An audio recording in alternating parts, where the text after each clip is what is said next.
Saudara, beredar video dugaan aksi penyerangan kantor Satpol PP Kota Gorontalo oleh sejumlah pemuda. Penyerangan ini diduga buntut dari pengeroyokan yang dilakukan Satpol PP kepada seorang polisi.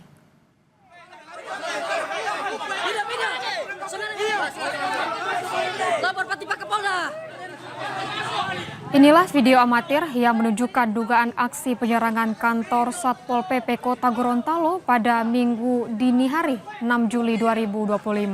Terduga pelaku penyerangan nampak menggunakan sejumlah sepeda motor dan mobil.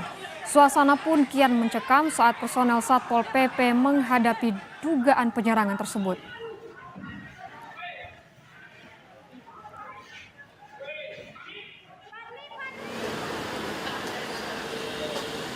Wali Kota Gorontalo, Adhan Dambea, menyayangkan aksi penyerangan terhadap kantor Satpol PP. Menurut Adhan, bilang kasus ini seharusnya diselesaikan secara hukum, bukan dengan pengrusakan kantor.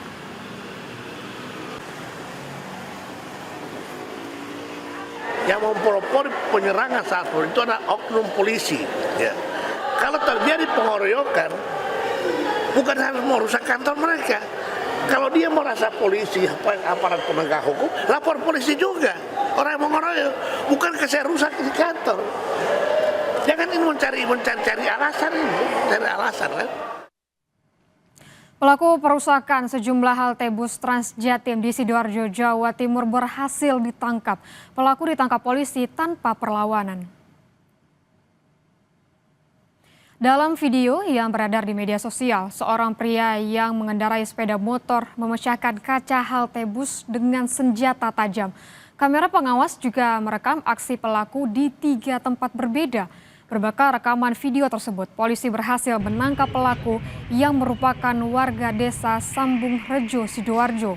Dari pemeriksaan diketahui pelaku memiliki gangguan kejiwaan. Polisi kemudian membawa pelaku ke Rumah Sakit Jiwa Menur, Kota Surabaya.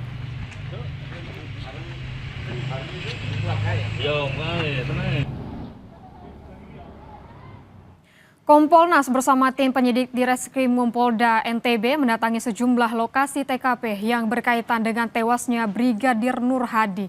Kunjungan Kompolnas ini adalah untuk memantau apakah penanganan kasus tewasnya Brigadir Nur Hadi telah sesuai dengan prosedur.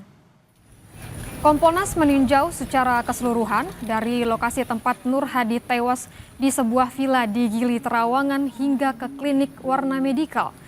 Kompolnas juga mendatangi Mapolda NTB untuk meninjau tim penyidik di Treskrimum Polda NTB.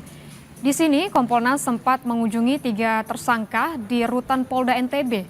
Kunjungan Kompolnas ini adalah untuk memantau apakah penanganan kasus tewasnya Brigadir Nur Hadi telah sesuai dengan prosedur.